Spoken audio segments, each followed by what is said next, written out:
Appreciate it, Brian. Thanks. It was a great weekend. And I mean that. I do. I mean, I thought obviously the weather was awesome. I don't know that I would have told you that it was the hottest game in Camp Randall history. I think that might have to go back and check the records. But it was a really, really good environment, good atmosphere. It was great to see, obviously, everybody, but in particular the student section as well. I'm not sure exactly what time they all got filed in there, but I know that it was definitely something that I was excited about seeing. It was awesome. I know we talked about the whole end of the third quarter, the jump around. I appreciate the situation that we were in because I got to enjoy for 30 or 40 seconds there. So that was great. And I got to say that because I don't want to sound ungrateful, right? I think after the game, I probably wasn't as fired up as maybe I needed to be because winning is not easy, and ultimately that's what it comes down to. And deep down inside, I just felt like we were sloppy.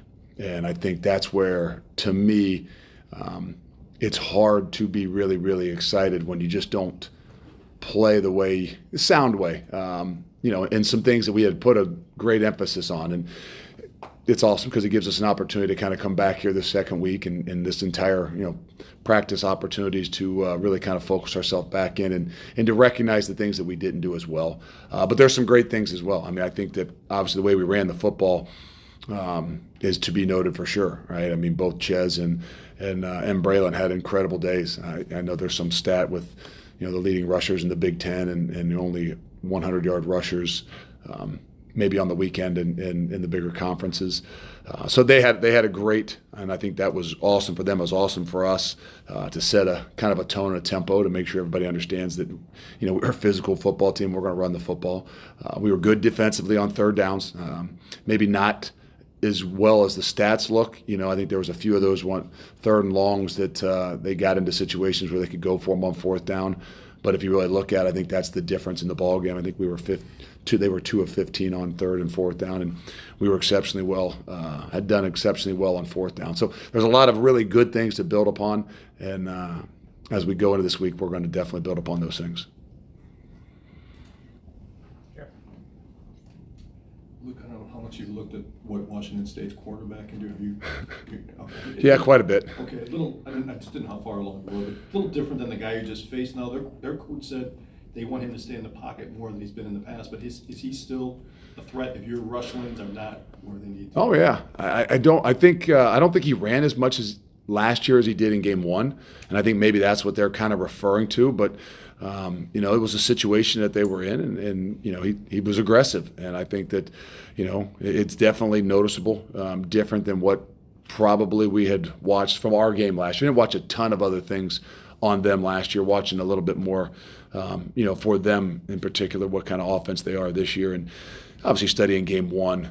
But I think that there are some definitely differences to him, his ability, his aggressive nature. I think running the football is probably the one thing that I noticed more than anything. Cool. Luke, it seems like Tanner maybe has slowed down the snaps a little bit to make sure that they're accurate after some struggles in the spring. How do you think, does it affect the offense at all, or are you okay with that trade-off?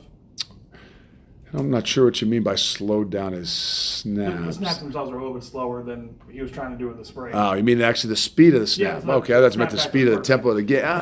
No, I don't. I think everything's about getting a little bit of comfort level. I think that's why it's such a unique connection between the quarterback and the center. Just, sometimes it's a little bit more of how the quarterback wants it as well. And ultimately, I'm sure the quarterback would say, I don't care how you get it back out fast. It's best if it's in a certain location. But I think there's a lot of growth there too. I think what we had on Saturday was much better than maybe even the spring and even sometimes in fall camp. So I think Tanner, obviously being his first year really playing center, has grown a lot and will do nothing but get better at it. Yes. Luke, you emphasized in the offseason with this team, they went 1-4 in games decided in the fourth quarter last season. This was one of those games.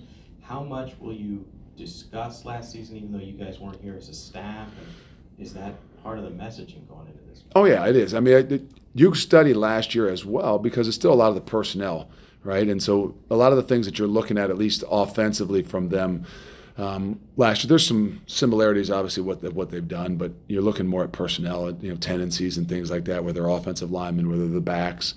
and obviously the quarterback. But I don't know that we're, making an overemphasis on what the situation was last year. I think the guys that were here understand it and know that.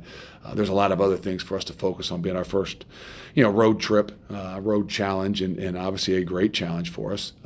But no matter what, this is one of the games that we've talked about how to finish. And so the emphasis on finishing will continue to be, pounded in the entire week. And I would probably tell you that it's probably going to be pounded the entire season. Since we're still trying to get to know you a little bit, have you learned anything over the years about getting the team ready to play on the road? Do you have key things that you need to see during a week or in the lead up? No, I don't know that there's any in particular. I think that you got to do things a little bit earlier. You got to make sure that the idea of what you would get, and even rest and some things like that late in the week, you don't get as much of it when you're going on the road. I think the idea that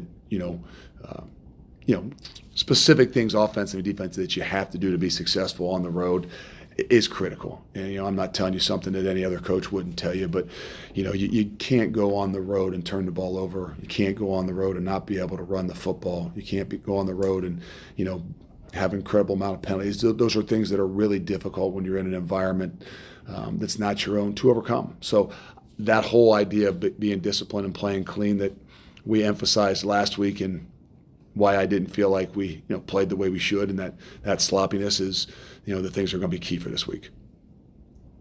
Back. Luke, you keep talking about playing clean. That's kind of your catchphrase, so to speak. I'm curious, what does that mean to you? Can you define it, and what does that look like for your football team? Well, we emphasize aggressive. So when we talk about playing clean, it's kind of the pre and post snap penalties, and that's where we were good yesterday or on Saturday. No pre-snap penalties, no post-snap penalties. But also it's taking care of the football. That's just playing clean. That's leveraging the football defensively and tackling well. And those are the three areas that, when you talk about being clean, that we were not very good on Saturday. Good on the pre and post-snap, but the other 2-3 areas about leveraging the football defensively, playing with great leverage in the passing game, and tackling well. Those are going to be obviously things that if we don't get corrected will be a Achilles heel for us all year. Cool. Luke, kind of a two-parter here. First, with Jordan's suspension, is that something that you and the program are looking to appeal? And then second, how did you assess how Jake Chaney played, potentially having a bigger role even coming up with Jordan is it missing the first half? Well, yeah, I don't expect to have Jordan. There's an appeal out there, but I don't know. I think you got 24 hours, so we should hear for sure. But we're not counting on that. We'll learn from it and continue to move on. The good fortune for us is I think we got 3 starting inside linebackers. I wouldn't say we have 2. I wouldn't say that Jake Chaney is not a starter and wasn't a starter. So I don't think we miss a whole lot. Obviously we miss Jordan, but I don't think that you're like, oh, you're out of a starter. What we don't have is the depth. We don't have the ability to roll as much, and that's tough. But Jake did a great job. I thought he played a really good football game. I know he wasn't as fired up as I was about his game. As I called him up after the game, and he was kind of curious as to why he'd be up there, because I don't think I played that well. But what he provides energy-wise, what he provides in flexibility for us to be able to do, he provides a lot. So. Excited for him. It's another opportunity for him. But he also knows that we need Jordan too, and it looks like we're getting back to second half. If I remember correctly, in your last radio show before the opening, you talked about the fact that tackling was going to kind of keep you up at night because you didn't do. Do you think that was a factor, or sometimes first games can be a contributor? Yeah, I think twofold. I think that the ability for us to play what's more control. I think that, we don't talk about that a whole lot. We talk more about the effort and the energy and your ability to play fast. And, maybe there was a little bit more of an emphasis on that and not as much of, fast as you can play but still be under control. And so I kind of had a feeling that might be that way, but I think everybody's a little bit different. And I think if I look back at it, I'd say, okay, now after being in game 1, maybe we should have tackled a little bit more in the spring. Maybe we should have tackled in fall camp. I didn't have an effect on our running backs. They did a good job at taking care of the football, and when they had opportunity to make people miss, they weren't out of practice of making guys miss. So, you can always look back at it, but I think most importantly that, in some ways you knew you had to be able to play through that, especially in the first game. Seamus, over on the right. Luke, when you're going against an offense like Washington State, excuse me, that runs as much up tempo as they do, how big is it for your defense that that's kind of an offense that they've been going up against all throughout spring and fall? Yeah, I think this is going to be faster than what we've been probably experiencing for the most part through spring and through fall. So the good news is we've gotten some work at it, but it's always different when all of a sudden you get, especially go on the road, you get in a new environment, you get the anxiety of an actual game. So those kinds of things are really critical. And on that whole idea of being clean, I think the one thing that sometimes the pace of the game and the tempo of the game can do to you is cause you some of that, those issues, and so if you're not sound and you're not clean in what you're doing, sometimes the tempo will affect you even more. So that's why I think we've got a work cut out for us. And I think in the way we prepare for this, and not just like say, okay, well we've handled tempo because our offense gives us to it all spring and all fall camp. That there's a difference to it, and the things that kind of showed up a little bit defensively in particular in week one were the things that will even be highlighted more with this pace of the game. Luke, I know coaches always emphasize turnovers, but Washington State's quarterback had 3 fumbles last week. I mean, is that something that you talk to your linebackers, your D linemen a little bit more about this week and kind of emphasize? We emphasize it every week, and we didn't end up getting any last week. I think and it's not like, you dropped one interception or you had an opportunity. No, every time they run the football, there's an opportunity to knock the ball loose, and so it's not just those shots that you had where the ball was in the air. It's something we talk about every week. I think it's a great equalizer, especially going on the road. Maybe there are some ball security issues, but a couple of those ones from last week were bad snaps. And I think the ball's on the ground, and obviously it falls on the shoulders of the quarterback. But I think there's a little bit of a connection there that I'm sure some of those things that they'll be talking about that they've got to really clean up from week one. Rowan. Luke, it seemed like Alexander Smith and Nizer Forkhorn split reps in that press man role. What do you like about the pairing between them and Rico Holman, and what did you see from Nizer this past week? He stepped in there and did a great job. I mean, we had a plan to be able to play both those guys more in particular into the boundary. Just with the way the game, I think, was going, we didn't put Nizer over to the field and give him a little bit more of a break from Rico, even though there was more action to the field than sometimes you get. But I thought both those guys did a great job. I thought we knew going in there that we wanted to be able to roll those guys. We don't want them to have to play all 70, 80 snaps, whatever it is that we ended up playing. But we got to find a way to be able to do that with Rico as well, and give him a little bit of relief too. But I think that's what we have seen through all of fall camp, that we've got the ability to play for sure with those 3 guys, and we need to get the 4th one ready as well. Yes. One of the questions on the outside about this defense coming into the season was how the D-line and the outside linebackers would perform without a Keanu or a Nick Herbig. After watching the film, what was your assessment of those 2 position groups in particular for the first game? I thought they were the strength of our team. They did a great job. I thought that, sometimes it doesn't come up in the stat book. Right after the game, you could see the frustration, and at halftime, you could see the frustration on some of those guys' face. But I think when that ball's in rhythm, when they're getting, they were not going to take a sack. I don't know that we had a tackle for loss or a sack. So the negative yardage plays were really difficult to come by, and I'm sure there was a part of a plan for them. Not that anybody wants to give up, minus yards plays or sacks, but the idea of getting rid of the football, don't take in a sack, put themselves in situations where they're not behind the sticks. Our guys up front played really sound. They were, if I'd said that we were sloppy, in a lot of areas, it was not up front. I thought they did a really good football job. They didn't get overly frustrated with how the game was going and the stats that weren't able to come their way. But when it came down to it, they did the job we needed to, especially on short yard situations. Cool. Luke, over, I think it was like 4 or 5 days ago, Mike Trenelia was added to the roster. Just can you describe how that came about and what you've kind of learned about him in the last few days? He did a great job in week 1. We were obviously got a little thin on the tight end position, and it's hard to have some guys to help rep down there with the when you go exchange units. So he came in, got his acclimatization in really quick, and was probably not kind of like slow put into the program. He probably on Monday, Tuesday practice probably racked up around 50, 60 reps a day. And so it's good thing we've got him, and good thing he was kind of ready to roll for us. You mentioned wanting to roll through corners and get a fourth guy. I assume Mac is still, you're waiting to hear on that appeal? For Mac? Well, there is an appeal out. I don't know if you had heard anything yet. Well, originally, no. They said there'll be an appeal. I'm going to kind of hold my tongue to say anything about the Air Force Academy and how they've treated the kid, in my opinion. But we'll wait on what the NCAA. It's in their hands, and we kind of leave it at that. You weren't given Yeah, he was denied, and then there's an appeal, which is tough. I understand that I'm not saying anything against the NCAA. It's in their hands, but at some point in time, I will say how I feel about the way he's been treated by where he went to school. And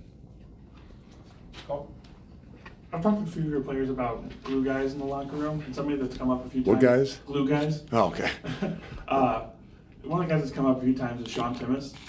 A guy that it seems like everybody, you laugh. It seems like everybody has a good story about him. What have you learned about him since you've been? I don't have any stories about. I just know that he's a guy that everybody enjoys to be around, and he keeps it light. And you need that, and especially in that group. I think that's a group that obviously is a really, really serious group, and we put a lot of pressure upon them, and we will continue to put pressure upon them.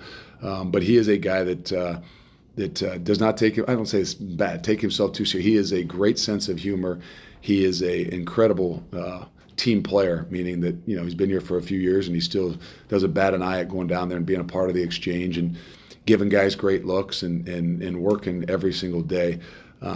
You can't do what we do without having guys like that, and he goes even further. I think he does a lot more in that room for the rest of that group, just to make sure they kind of keep them level-headed and keep a smile on their face when it gets pretty nasty in those trenches, though. So Luke, you had talked about finding a fourth cornerback. How close is someone like a Jonas DeClona or like a Jason Arnold or anyone else in that cornerback room that could be that fourth cornerback? Yeah, I mean that's where we were. That's where I was curious as to where Michael would fit in if he was able to play this year. But Jonas is definitely right now the next guy. Wish we would have played, and he's going to play this year. I mean, he's a guy that we got to get on special teams now because he's not a guy we're trying to save for 4 games. He's a guy that's proven it all through camp. I mean, he's taken in the spring ball. He took all the 2 reps, I think, all through fall camp. He took basically majority of all, if not all, the 2 reps as well. He's there. We've got confidence in him. I just think that based on the situation, he didn't get an opportunity to go in last week, but this may be the week, just in particular at the tempo and the pace that they'll go with. Luke, I know you had it in the past, but the team acronym on your vest. Why is that important to you, and what's the message there? It's a reminder to myself. It's a reminder to all of us that we can't do this alone, and I think that it's even more important in today's world, right? I mean, everybody socially walks in the game afterwards, and whether you have stats or you don't have stats, and whether you got an opportunity to play or you didn't get an opportunity to play, and if we're going to be successful and we're going to play our best ball at the end of the year and we're going to continue to grow, we've got to be able to stay together, and no matter what, coaches as well. We can't get into one side of the ball. We can't say, well, how many yards do we have, or why didn't we have any sacks, or how many No, the idea is we got to win. The idea is we got to find ways to continue to get better and play complementary football in all phases. So it's a reminder. I'm not a big guy. I don't pound it every day and tell the guys every day. It's just a reminder to them that, hey, that together all of us will achieve more. If we aren't together, then we'll just be resting on our individual abilities, and I'm going to tell you that that's probably not going to be good enough. You're probably gonna roll your eyes when I ask this, but people ask me about it.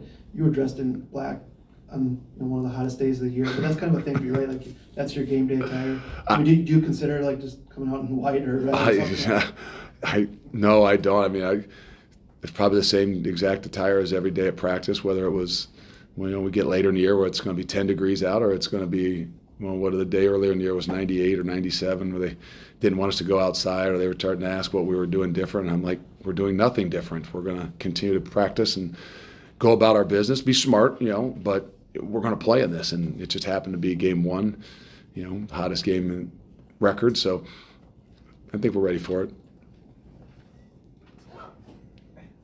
Zach?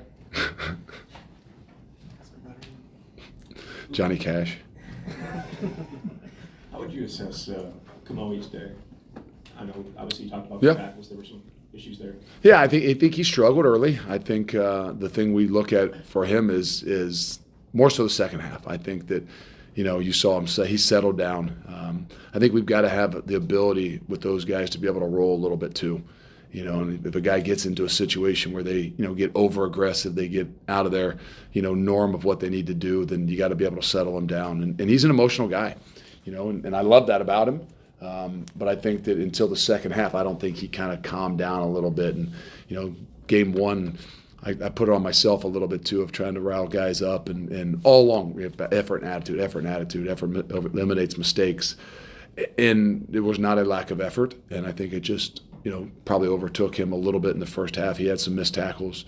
He had a missed leverage. But the good thing is when you look back at the second half, he was much more under control. He had some sure tackles, made some really good plays, and did a lot more things that he's going to need to do for us to continue to grow.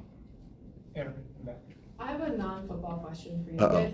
As we're trying to get to know you better. I don't talk a whole lot about non-football things, Don't but go worry, ahead. I promise. With your kids being college athletes, what does the Fickell family group message look like right now? And how are you, you have a very unique position as having kids who are college athletes and being a coach. You can kind of empathize. Kind of what do those game day texts look like? Some of them talk to you a little bit more than the others. It just depends, You kind of let them do their thing a little bit too. I think that's probably the thing with us is as our kids, for the first time away from us, you want the ability to be there, and you can't, but you kind of let them grow themselves as well. And we're all there for each other. Like my daughter was in California this past weekend as we're playing, and my son obviously is in Cincinnati, and then my boys are playing on Friday night. So I think they do a better job at connecting with each other. I think when it's all said and done. But it's not the easiest thing in the world. And it's the first time we've really had to go through it because, we've never been apart. My daughter's obviously a freshman and my son was with us. So it is a little bit unique and different. But the good thing is there is communications. I think just some do it a little bit better. I think my daughter does it a little bit better than I do and definitely better than my oldest son.